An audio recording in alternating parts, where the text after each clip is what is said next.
নমস্কার বন্ধুরা, ময়ের হেসেলে আপনাদের সবাইকে স্বাগত। আজকের রেসিপি ফিশ ছাড়া ফিশ ফ্রাই। তো দেখুন রেসিপিটা আমি কিভাবে বানাই। খুবই টেস্টি একটা রেসিপি, নতুন ধরনের। প্রথমে কাঁচা কলা নিয়েছি, কাঁচা কলাগুলোকে খোসা ছাড়িয়ে এরকমভাবে কেটে নিয়েছি। এবার একটা পেস্ট বানাবো, তাতে পুদিনা পাতা, ধনে পাতা, রসুন, আদা, কাঁচা লঙ্কা এগুলো দিয়ে একটা পেস্ট বানিয়েছি, আর একটা লেবুকে কেটে নিয়েছি। এবার একটা বাটির মধ্যে ওই পেস্টটা নিয়ে নেব, তার মধ্যে লবণ, চিনি, জিরে গুঁড়ো, ধনে গুঁড়ো, একটু ফ্লেভারের জন্য কেওড়া জল, একটু তন্দুরি মশলা, লেবুর রস, এগুলো দিয়ে একটা পেস্ট বানিয়ে নেব। এবার নেব কাসুন্দি, কাসুন্দিটাকেও ভালো করে মেখে নেব। এবার যে কাঁচা কলাটা খোসা ছাড়িয়ে রেখেছি, ওটা কাঁটা চামচ দিয়ে একটু ফুটো ফুটো করে নেব, যাতে মশলাগুলো ভালোভাবে এর মধ্যে ঢুকে যায়।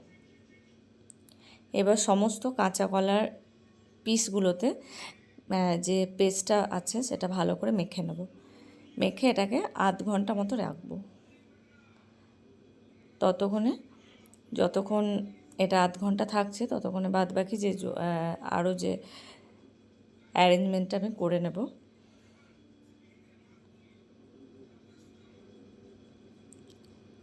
এবার এদিকে একটা প্লেটের মধ্যে আমি সুজি নেব, কাঁচা সুজি, তাতে তন্দুরি মশলা দেব। যেরকম কাঁচা কলা নেওয়া হয়েছে সেরকম পরিমাণ অনুযায়ী এটা করতে হবে। তারপর কাশ্মীরি লঙ্কা দেব, বিট লবণ দেব, হলুদ দেব, আর কর্নফ্লাওয়ার দেব। এবার দেব ম্যাগি মশলা দেব, আর দেব চাট মশলা, আর এদিকে দেব সাদা তেল। এবার সব শুদ্ধ ভালো করে মেখে নেব। এখানে কিন্তু আমি জল ব্যবহার করব না, একদমই পুরো এই তেল দিয়ে এটা পুরোটাই মাখা হয়ে যাবে।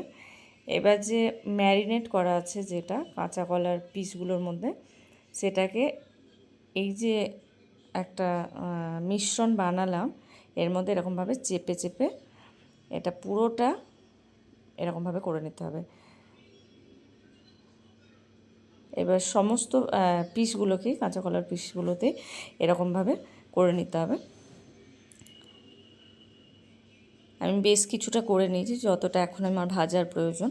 তারপর বাদ বাকিটা আবার পরে করে নেব। যখন করব তখন আবার যা ডিম লাগবে সেটা দেব। এখন আপাতত আমি একটা ডিম দিয়ে একটা মিশ্রণ তৈরি করব, তাতে লবণ দেব সামান্য, আর গোলমরিচের গুঁড়ো দেব। এবার এটা ভালো করে ফেটিয়ে নেব। আর এদিকে একটা প্লেটে ব্রেড ক্রাম্বস রেখেছি, তাতে একটু লবণ দিয়ে মিশিয়ে নেব। এবার কড়াইয়ে সাদা তেল নেব। তেলটা গরম হয়ে গেলে যে আমি কাঁচা কলাটাকে রেডি করে রেখেছি সেটা ডিমের গোলায় প্রথমে ডিপ করব, তারপর ব্রেড ক্রাম্বসে ভালো করে মেখে নেব। এরকমভাবে সবগুলো আমি তৈরি করব। এই একটাই প্রসেস, অবশ্যই বানাবেন। ফিশ ফ্রাই তো অনেক খেয়েছেন, এটা অবশ্যই বানিয়ে দেখবেন। না বলে দিলে বাড়ির লোক কি কোনো রিলেটিভ কেউ বুঝতেই পারবে না, যাকে খাওয়াবেন কেউ বুঝতে পারবে না এটা কী দিয়ে বানিয়েছেন। অবশ্যই কিন্তু ট্রাই করবেন এই রেসিপিটা, খুব ইউনিক রেসিপি, খুব ভালো রেসিপি, অবশ্যই বানাবেন। এবার যারা এটাকে একদম নিরামিষ করতে চান তারা রসুনটাকে একদম অ্যাভয়েড করবেন, আর ডিমটার পরিবর্তে কর্নফ্লাওয়ার গুলে নেবেন, তাহলেই একদম হয়ে যাবে।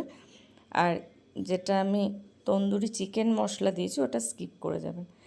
এবার এপিট ওপিট করে ভেজে নিতে হবে, তাহলেই হয়ে যাবে। এটা কাসুন্দি আর টমেটো কেচাপ দিয়ে পরিবেশন করুন। খুবই সুস্বাদু ইভিনিং স্ন্যাক্স, একটা দুর্দান্ত রেসিপি, অবশ্যই বানাবেন। দেখুন আমি ভেঙেও দেখাচ্ছি, এটা ফিশ ফ্রাই ছাড়া অন্য কিছু কেউ ধরতেই পারবে না। আর আমি যে মশলাগুলো দিয়েছি অবশ্যই দেবেন, তাতে যে ফ্লেভারটা পাবেন অসাধারণ।